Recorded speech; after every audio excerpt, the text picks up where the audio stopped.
नमस्कार, news 24 express पर मैं सेजल और आप देख रहे हैं देश और दुनिया की तमाम खबरें। आइए रुक करते हैं हमारी आज की खबरों की ओर। चूरू के जिला विधिक सेवा प्राधिकरण की ओर से 5000 पौधे लगाने के अभियान में नेचर पार्क व पारक बालिका मवी में 100 पौधे लगाकर जिला और सेशन न्यायाधीश बलजीत सिंह ने अभियान का शुभारंभ किया। जिला और सेशन न्यायाधीश बलजीत सिंह ने कहा कि पौधे लगाने से वनों का संरक्षण होता है। प्रत्येक व्यक्ति को अपने क्षेत्र में पौधा लगाना चाहिए, जिससे पर्यावरण को दूषित होने से बचाया जा सकता है। जिला सेवा प्राधिकरण के सचिव के निर्देशन में 15 अगस्त से लेकर 23 अगस्त तक चूरू जिले के साथ साथ पूरे राजस्थान में पर्यावरण को सुरक्षित करने के लिए वृक्षारोपण और वृक्ष वितरण का कार्यक्रम चलेगा, जिसका आज हमारे अध्यक्ष श्रीमान बलजीत सिंह जी जिला सेशन न्यायाधीश महोदय ने यहाँ नेचर पार्क में वृक्षारोपण करके इस कार्यक्रम की शुरुआत की है, जिसमें सीएम साहब और अपने वन अधिकारी राकेश जी और सारे जिला स्तरीय अधिकारी मौजूद हैं। और इस कार्यक्रम के लिए हमने पेड़ एकत्रित कर लिए हैं। पूरे ज़िले में 5000 पेड़ वितरित और लगाए जाने का हमने लक्ष्य लिया।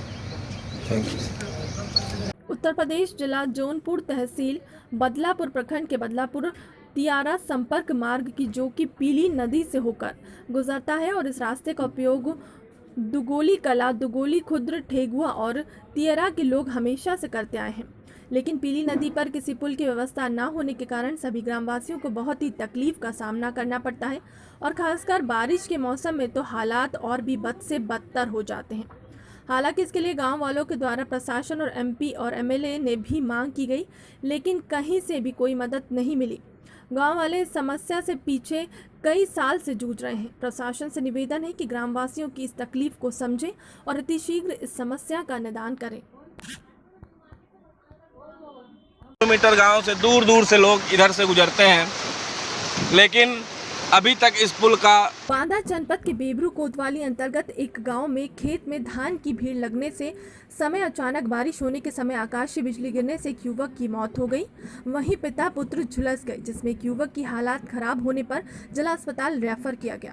पूरा मामला बेबरू कोतवाली क्षेत्र के थरथुआ गांव का है, जहां के रहने वाले उदल पुत्र गुलाब उम्र 26 वर्ष, अनिल पुत्र भूरेलाल उम्र 32 वर्ष, भूरेलाल पुत्र उम्र 50 वर्ष अपने खेतों में धान की भीड़ लगवा रहे थे। उसी समय तेज बारिश के साथ अचानक आकाशीय बिजली गिरी, जिसमें तीनों लोग आकाशीय बिजली की चपेट में आ गए, जिसमें उदल की मौके पर मौत हो गई। वहीं आसपास के ग्रामीण और परिजनों ने देखा तो तीनों को बेबरू सामुदायिक स्वास्थ्य केंद्र पर भर्ती कराया गया, जहां पर डॉक्टर ने उदय पुत्र राम गुलाब को मृत घोषित कर दिया। वहीं अनिल पुत्र भूरेलाल की हालत खराब होने पर प्राथमिक उपचार के बाद जिला अस्पताल रेफर कर दिया गया। वहीं मौत की खबर सुनकर क्या है आकाशीय बिजली गिरने से कुछ लोग आए। एक मरीज थरथुआ गांव का उदल सनाफ गुलाब 26 साल उम्र थी।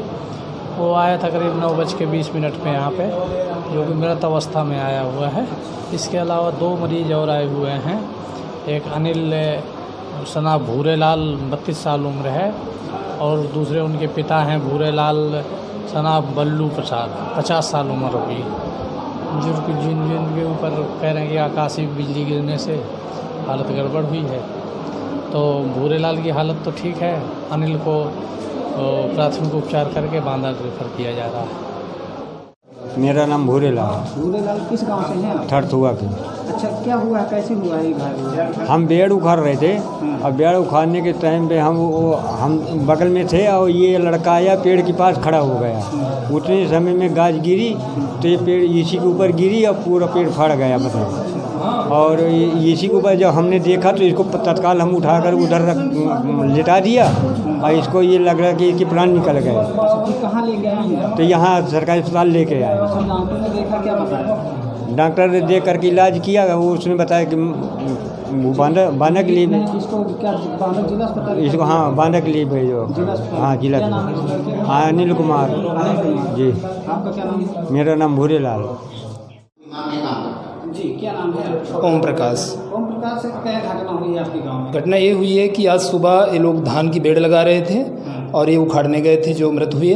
और वहीं पर उखाड़ते वक्त पानी बरसने लगा तो आकर पेड़ के नीचे खड़े हो गए।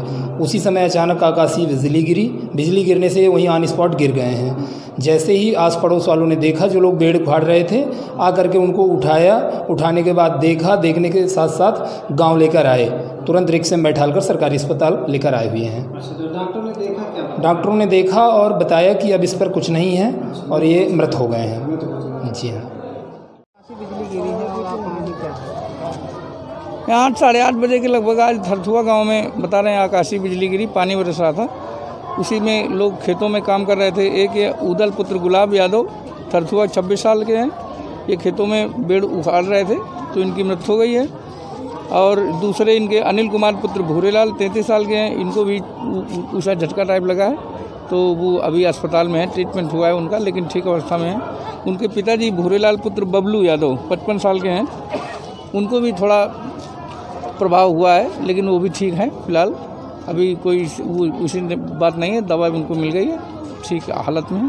भगवान करेगा जल्दी ठीक हो जाए। सर, शासन की तरफ से मृतक परिवार को क्या? शासन की तरफ से मृतक परिवार को दैवीय आपदा के अंतर्गत उनको जो सहायता होती है 5 लाख रुपए दिया जाएगा। गुजरात के आनंद शहर में बहुत बारिश हो रही है। अभी तक पूरे गुजरात में सभी जगह भारी बारिश हो रही है। इनमें से आनंद जिले और शहर में सबसे ज़्यादा 13 इंच से ज़्यादा बारिश हुई। शहर में जगह जगह भारी बारिश के चलते पानी निकासी नहीं हो पा रही है। इसके चलते रोड पे और दुकानों में घर में पानी घुस रहा है। रास्ते में बारिश की वजह से आधी गाड़ियां भी पानी में डूब रही हैं। भारी बारिश की वजह से जनजीवन और बाजार भी बंद हो गया है। कोलसिया जाखल गांव में स्वतंत्रता दिवस के मौके पर शाम को शहीद अजय कुमावत की याद में कैंडल मार्च निकाला गया। शहीद के चाचा ब्रिजलाल ने बताया कि इस दौरान समाधि स्थल पर जय हिंद के नारे के उद्घोष के साथ रंगोली सजाई गई। इसके बाद देर शाम को परिजनों सहित युवाओं ने गांव के मुख्य मार्गों से कैंडल मार्च निकाला। साथ ही आज़ादी के लिए शहीद हुए सैनिकों को श्रद्धांजलि अर्पित की। इस अवसर पर शहीद के पिता परमेश्वर लाल, शिवराज सिंह, मनदीप सिंह, नवरत्न सिंह, श्याम सुंदर, सोंतलिया हसबी आदि मौजूद रहे। रायगढ़ शहर के स्टेशन चौक में स्थित जिला कांग्रेस भवन में 15 अगस्त स्वतंत्रता दिवस के शुभ अवसर पर कांग्रेसियों ने पूरे उत्साह में ध्वजारोहण किया। कार्यक्रम की शुरुआत में जिला कांग्रेस भवन में कांग्रेस सेवा दल अध्यक्ष नरेंद्र जायसवाल के द्वारा ध्वजारोहण की तैयारी की गई। तिरंगों को गॉड ऑफ ऑनर दिया गया, जिसके पश्चात जिला कांग्रेस अध्यक्ष अनिल शुक्ला जी द्वारा ध्वजारोहण किया गया। साथ ही छत्तीसगढ़ प्रदेश कांग्रेस अध्यक्ष सम्मानीय मोहन मरकाम जी छत्तीसगढ़ के नाम संदेश वाचन को पढ़ा गया और कांग्रेस भवन में महात्मा गांधी जी के चित्र पर माल्यार्पण किया गया। जिला कांग्रेस अध्यक्ष अनिल शुक्ला जी ने 15 अगस्त की बधाई देते हुए कहा, कांग्रेस का संकल्प था कि देश में स्वतंत्रता की स्थापना हो। वह सपना था कि 15 अगस्त 1947 को देश की आज़ादी के साथ पूरा हुआ। इस शुभ अवसर पर हमारे देश के उन हजारों राष्ट्रभक्तों को नमन करते हैं जिन्होंने देश को आज़ादी दिलाने में और नव भारत के निर्माण में अपनी भागीदारी दी। आज के कार्यक्रम में मुख्य रूप से जिला पंचायत अध्यक्ष निराकार पटेल, जिला कांग्रेस पूर्व अध्यक्ष दीपक पांडे, हरेराम तिवारी, नगर निगम महापौर जानकी काटजू व अन्य कांग्रेसी उपस्थित रहे।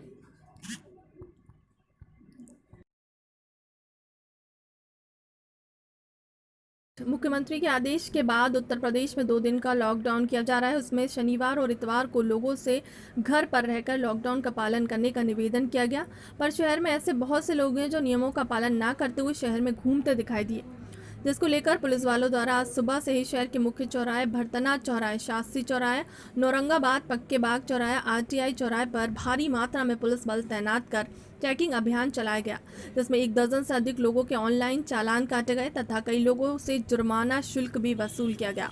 कोविड-19 के चलते पूरा विश्व इस महामारी से जूझ रहा है। लगातार स्वास्थ्य विभाग, पुलिसकर्मी तथा सफाई कर्मी कोविड-19 के चलते लोगों के इस प्रकार से मदद कर रहे हैं। अनलॉक 3 के तहत सरकार द्वारा जनमानस के लिए कई प्रकार की सुविधाएं खोल दी गई और लोग धीमे धीमे अपनी निजी जिंदगी में लौटने का प्रयास कर रहे हैं। सरकार लगातार लोगों से निवेदन कर रही है कि बस इस विश्व बीमारी से मास्क और सैनिटाइजर का प्रयोग करें तथा 2 गज की दूरी बनाए रखें।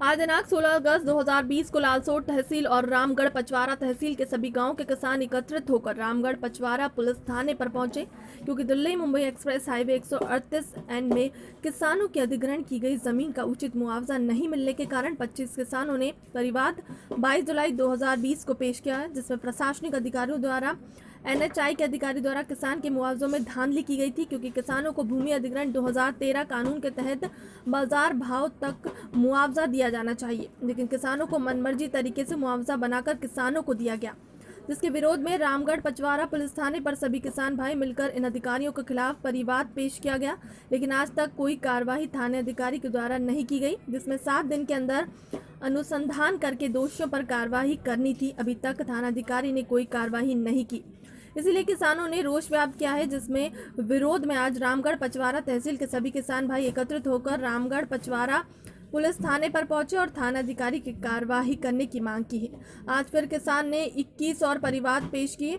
आज भारत भूमि बचाओ संघर्ष कमेटी राष्ट्र अध्यक्ष चौधरी रमेश जी दलाल के नेतृत्व में आज किसान संघर्ष कर रहा है। भारत भूमि बचाओ संघर्ष कमेटी के दौसा जिलाध्यक्ष हनुमान सिंह, ब्रजमोहन शर्मा, रामगढ़ पचवारा तहसील अध्यक्ष कैलाश मीणा, बिडोली लालसोट तहसील अध्यक्ष पप। लालसोट शहर में नगर पालिका व प्रशासन की अनदेखी के कारण लगातार कोरोना अपने पैर पसारता जा रहा है। 2 दिन पहले एक ही परिवार से 10 नए कोरोना पॉजिटिव मामले सामने आए थे और आज जी वार्ड में पूरे देश में कोरोना फैल रहा है। बिल्कुल बिल्कुल। यहाँ का प्रशासन बिल्कुल सुस्त चल रहा है जी। कहीं एक वार्ड में 7 नंबर वार्ड में 2 पॉजिटिव निकले थे जी, तो 0 टाइम इमरजेंसी लगा दी थी, सील कर दिया गया था जी। और वार्ड नंबर 24 में 10 कोरोना पॉजिटिव, तो करीब 3 दिन हो गए जी।